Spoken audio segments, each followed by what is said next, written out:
कि वे उन्हें पकड़कर खा जाते हैं। ब्योमकेश की हंसी फूट पड़ी। अजित, तुम सच में एक महान विद्वान हो। तुम्हारा कोई जवाब नहीं।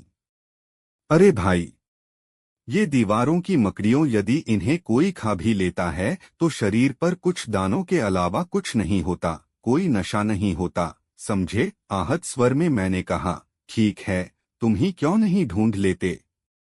ब्योमकेश गंभीर मुद्दा में कुर्सी पर बैठ गया। उसने एक चेरुट सुलगाकर पूछा, क्या तुम समझ पाए हो कागज डाक से क्यों आते हैं? नहीं। क्या तुमने सोचा कि वह छज्जू महिला को हर क्यों भुगतान जाता है? नहीं। क्या तुम अब तक यह भी नहीं सोच पाए हो कि नंदुलाल बाबू अश्लील कहानियों में कुछ लाइनें क्यों अंडरलाइन करते हैं? नहीं। पर क्या तुम सोच पाए? हाँ, शायद। कहते हुए ब्योमकेश ने चेरुट का एक जोरदार कश लगाया। उसकी आंखें बंद थीं, लेकिन जब तक एक तथ्य के बारे में पूरी तरह निश्चित नहीं हो जाता, मैं कुछ भी कहने की स्थिति में नहीं हूँ। क्या है वह तथ्य? मैं जानना चाहता हूं कि नंदुलाल बाबू की जीभ का रंग कैसा है। मुझे लगा वह मेरा उल्लू खींच रहा है।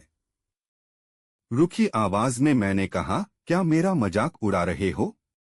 मजाक? ब्योमकेश ने चौंककर आंखें खोलीं और मेरे चेहरे के भावों को पढ़कर बोला, तुम तो नाराज हो गए। सच में मैं मजाक नहीं कर रहा। पूरा रहस्य केवल नंदूलाल बाबू की जीभ पर ही निर्भर कर है। यदि रंग लाल है तो मेरा अनुमान सही है, यदि वह लाल नहीं है, यह तुमने देखने की कोशिश नहीं की है न?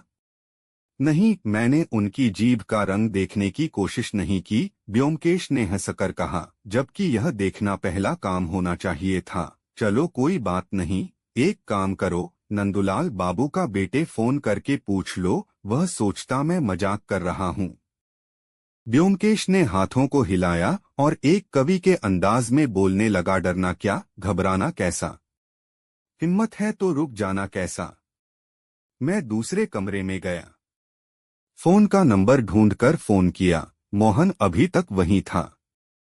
उसी ने फोन उठाया और जवाब में बोला, मैंने तुम्हें यह नहीं बताया था, क्योंकि मैंने नहीं सोचा था यह जानकारी इस रहस्य में कोई मायने भी रखती होगी। उसने कहा, नंदुलाल बाबू की जीभ का सुर्ख लाल है। यह कुछ अटपटा जरूर है, क्योंकि वे पान वगैरह तो खाते नहीं, लेकिन तुम यह क्यों पूछ रहे हो?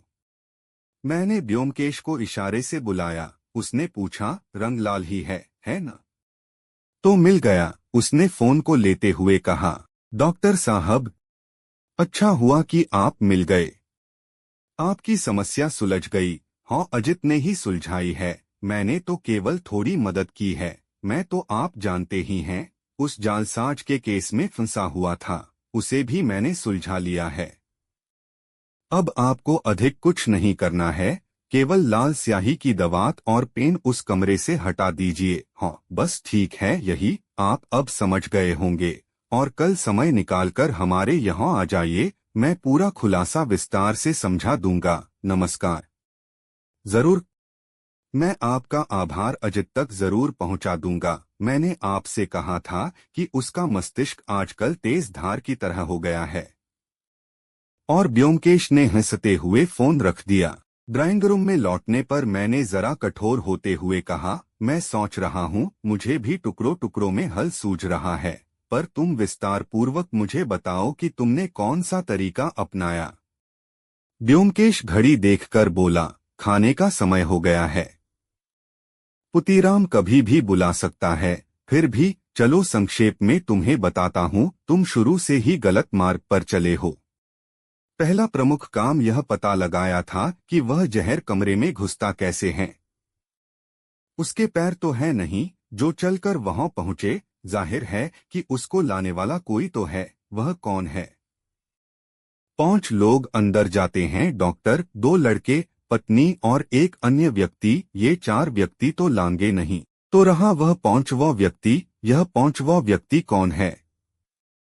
यह 5वां व्यक्ति पोस्टमैन है। वह सप्ताह में एक बार आता है और जहर उसके जरिए में घुसता है, लेकिन लिफाफे में कोरे कागज के अलावा कुछ नहीं होता। यही तो चालाकी है। सब लोग यही सोचते हैं कि लिफाफे में ही शायद जहर भी होता हो, इसीलिए लोगों का ध्यान पोस्टमैन पर नहीं जाता। पर यह पोस्टमैन बहुत तेज आदमी है, वह कब स्याही की दवात बदल देता है किसी को पता नहीं लगता। रजिस्टर्ड पोस्ट से कोरे कागज भेजने का उद्देश्य केवल पोस्टमैन को नंदुलाल बाबू के कमरे में प्रवेश करवाना है, और फिर तुमने अपनी जांच में एक और भूल यह की जो महिला को भेजे जाने वाले पैसे तुमने पेंशन मान लिया। यह परंपरा कहीं भी नहीं रही। यह रकम जहर की कीमत है जो वह महिला पोस्टमैन के जरिए नंदुलाल बाबू तक पहुंचाती है। अब देखो जहर नंदुलाल बाबू को हाथों में कैसे पहुंच जाता है और कोई शक भी नहीं करता। लेकिन कमरे के अंदर भी निरंतर पहरा रहता है, तो कैसे वे उसे खा लेते हैं? और यहीं पर उनका लेखन काम में आता है। कागज और कलम स्याही सब कुछ वही हैं। जहर के लिए उन्हें कहीं जाने की जरूरत नहीं है, यह काम वह बैठ बैठ ही कर लेते हैं। वे काले पेन से लिखते हैं, बीच बीच में लाल पेन से लाइनों खींचते हैं, और जब भी अवसर मिलता है पेन के निब को मुंह से चूस लेते हैं।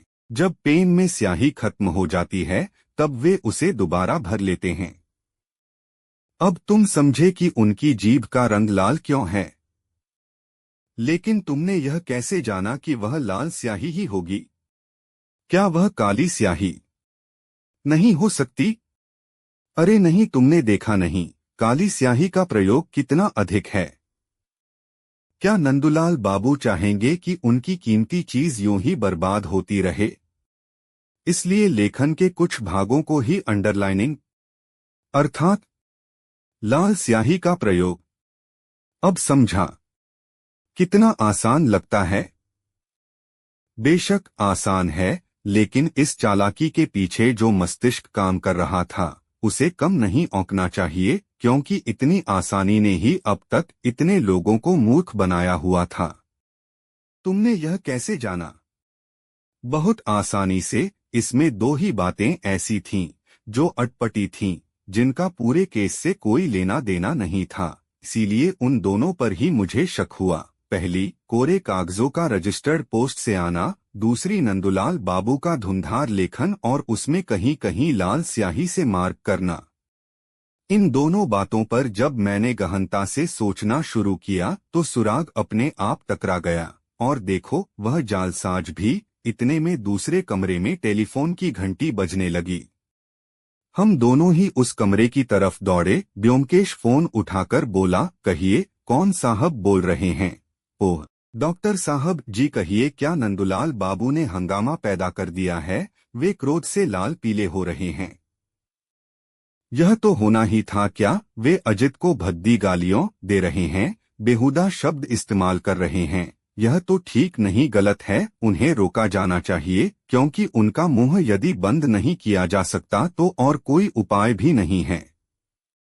जी नहीं नहीं, अजित इसके लिए क्यों बुरा मनाएगा? वह जानता है कि इस दुनिया में अच्छा काम निंदा ही लाता है। उसे मालूम है कि फूल के गुलदस्तों के साथ साथ ईंट पत्थर भी मिलते हैं। यही दुनिया है। तो ठीक सर, विदा लेता हूँ, नमस्कार।